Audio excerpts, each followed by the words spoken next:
What's up, guys? I'm just a gamer, and holy shit, let's get right into it. Sony killed it. I mean, best show of E3, hands down. I mean, wow, they went out and they ended E3 how E3 should be ended. I mean, wow, with a bang. I mean, wow, like game after game after game after game. It was just boom, boom, boom, boom, boom, boom. Like, even the little, I don't want to say bad games or casual games, but the low key games, even they were like, I want to say needed, because of all the other more impactful games. You needed a little breathing room, and those lower key games gave that to you. So, like, I have a giant list. Let me go into it. Okay, so to start, God of War. Wow, beautiful, beautiful, beautiful, beautiful. And like, I want to know if that's the combat throughout the game, or are they going to tweak it? Because it seemed more personal. It seemed more up close. It seemed more I guess I don't want to say one-on-one, because there was a part where he was fighting two guys. But even those fighting those two guys, it was like he pinned one to the wall with the axe, and then he killed the other one. It was like the fights seem a lot more personal and a lot more one-on-one. So I'm wondering if the whole game's gonna be like that, or at some point he will be able to open up and take on more enemies like in the older games. And of course, fighting that gigantic troll and the little boy, I'm wondering if that really is his son, because he did say father, but then again, like, he kept referring to like the boy's mother, like as if he didn't know her, as if he's, like, he just found the boy and he's like finding out more about him. So I'm wondering, like, if the boy did call him father, but I'm not sure if he is or not, or why he did it. And of course, that other, like, little at the bottom, it said tracking, like knowledge gain tracking, or knowledge gained archery. Is that going to the boy, or is that going to you? Or, like, what is going on in there? What's that dynamic? And it seemed super interesting. And of course, like, again, the game looked so beautiful. And the fight with the troll, and he said Valhalla, so for sure he's going to be fighting Nordic gods and Nordic monsters. It's going to be biblical. And of course, the dragon at the end coming down. So, oh my god, Kratos versus dragons. It's going to be gnarly. And I can just go on and on about that, so let's just keep going. And again, if I do go back to games, because it's just because I'm so giddy about all the games that were shown, so bear with me if I go back and forth a bit. After that was Days Gone, a brand new IP, and the trailer was very interesting. It was very, like, somber, and it made you think, and I was really blown away by it, honestly. And the fact that they went from the trailer on just to the next game trailer, and they didn't do the demo until the very end, spoke to me of the tone they wanted to set for the whole conference, where they just wanted to go boom, boom, boom, boom, boom, and then end on a bang with a nice big demo. And it worked perfectly well. And again, Days Gone, it looked super interesting, and I can't wait to, like, check it out even more. And then from there, we finally got a new Last Guardian trailer, and not just that, a release date of October 25th.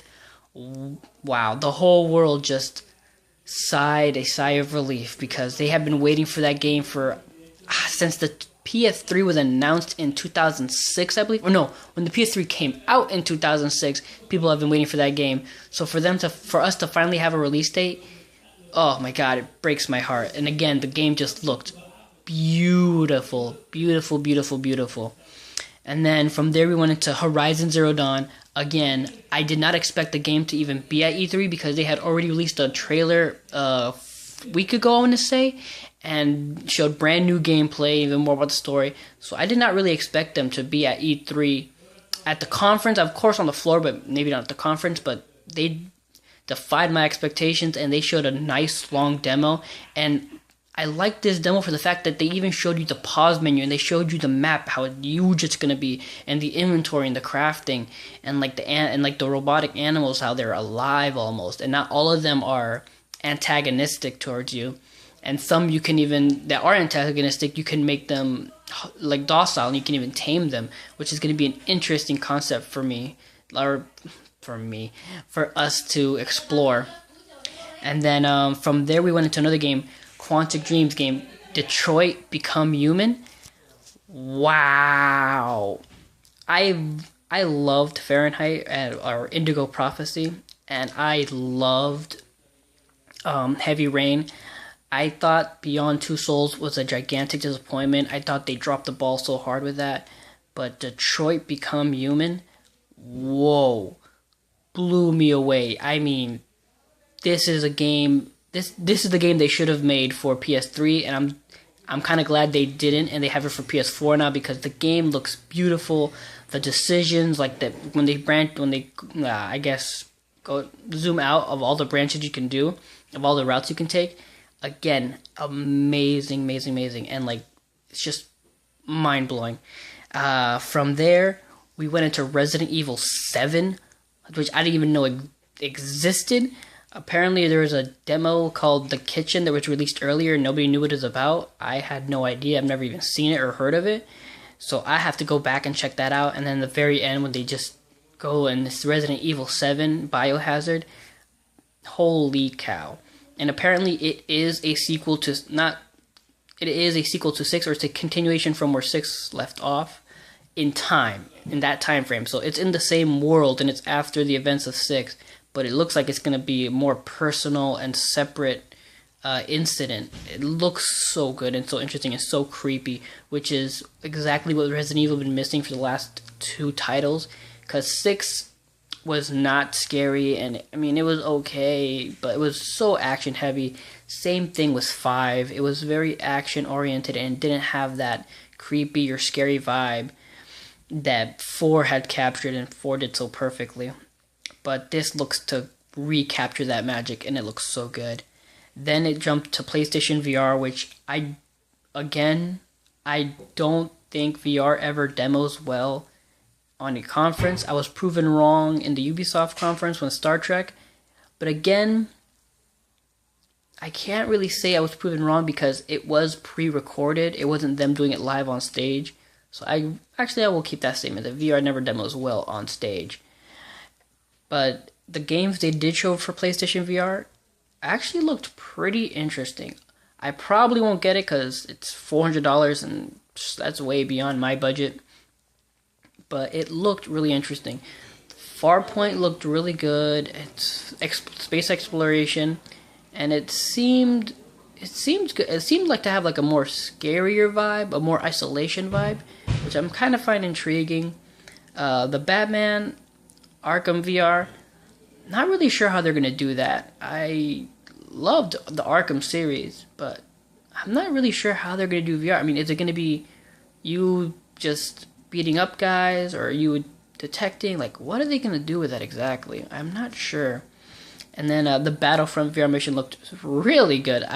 Reminds me of Rogue One, a game I missed a lot. The Rogue One series looked really good, and I do want them to bring that back. It was a really good series.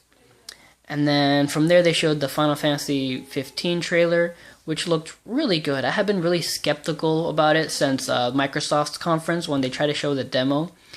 And I gotta say, that game does not demo well on stage for the fact that I don't think it went the way they wanted it to, and they kind of screwed it up, and I was getting kind of worried about the game.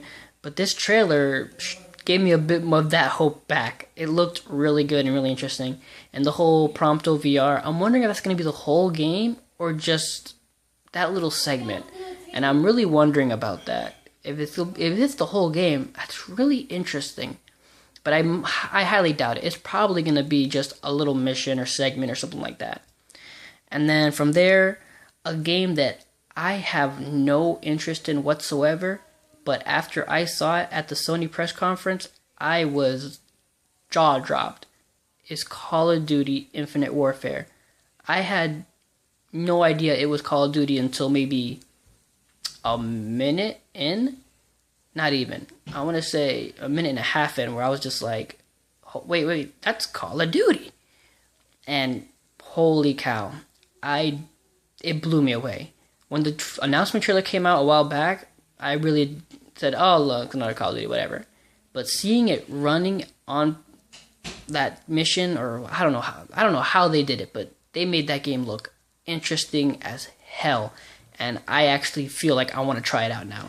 I usually don't care about the Call of Duty series, but damn, I want to try this one out just from how they made it look, which is some kind of black Sony magic. Let me just say that. The crash thing was, again, one of the lower points, but again, we needed it from like all the bombs that were dropped previously, which was fine. I was a fan of the original PlayStation Crash and Crash 2 and Warp. So that's a nice, and this whole Skylanders thing that was never too, but that's a nice given. The Lego Star Wars Force Awakens remaster, that was nice too. And the trailer was kind of funny, and we needed that levity, I guess, from again all the bombs previously. And then it dropped the bombs again with freaking Kojima, and the way his reel came, like with the curtain going up, him walking down, and him saying "I'm back." Oh man, it was just a good time all around. You gotta love Kojima. And then he brought an actual game or don't want to say game because they didn't show any gameplay, but it was in engine, he said. And the game looks super, super, super good. Oh my god, beautiful, beautiful, beautiful. And I'm glad that Norman Reedus is in it, just for the fact that we got screwed out of PT, or Silent Hills, sorry. We got screwed out of Silent Hills, so I'm kind of glad we got a game with him in it, because he looks like that type of character that can actually bring something to a game. And especially a Kojima game, which is Kojima, all his games are about characters. Metal Gear Solid, all the Metal Gear Solids, character games, in my opinion. So I'm really glad that Norman Reedus and Kojima are still together, and they're bringing us this super amazing looking game, which is Death Stranding. And then they finished it off with a game I kind of expected it, but not so soon, for the fact that the movie hasn't even, like a trailer for the movie hasn't been come out. They've announced the movie, but they haven't even made a trailer and like that, and that's Spider-Man. And I want to say it's going to be a Spider-Man Homecoming game, just because of how the suit kind of looked, the eye-wise. It looked like the same from the Civil War movie. So I want to assume it's going to be a Homecoming game, but I'm kind of hoping it's not. I really hope it's just a standalone Spider-Man game, and they're just going to do their own thing. Hopefully they'll make a Spider-Man game. Actually no, don't even make a Spider-Man game for Homecoming. Let this be the Spider-Man game for PS4, and let just this be the only Spider-Man game they're making, because it looked amazing, and it looked like the Spider-Man we missed from Spider-Man 2, like being able to swing around the city and flipping around and all that. It was just beautiful, beautiful, beautiful, and them ending it on that was mwah. And then they went into the Days Gone demo, and then they really ended it. I'm sorry, I kept saying they ended it on Spider-Man, but they didn't. They ended it on Days Gone, and they just the demo, perfect ending to a perfect conference. I mean, this will probably change conferences for the next years to come, because they killed it. Sony, you get an A+. No, you get an S ranking. You have this conference just defied all expectations. You get an S. You're above an A. You beat Bethesda, which I actually thought nobody was going to be able to beat. But damn, you beat them. S. Sony, you get an S. You are amazing. And again, that's just my opinion. I hope you guys had an awesome E3 just like I did. I will bring you some more videos later on, and I will catch you guys later. Take care. Remember, I'm just a gamer, so peace out.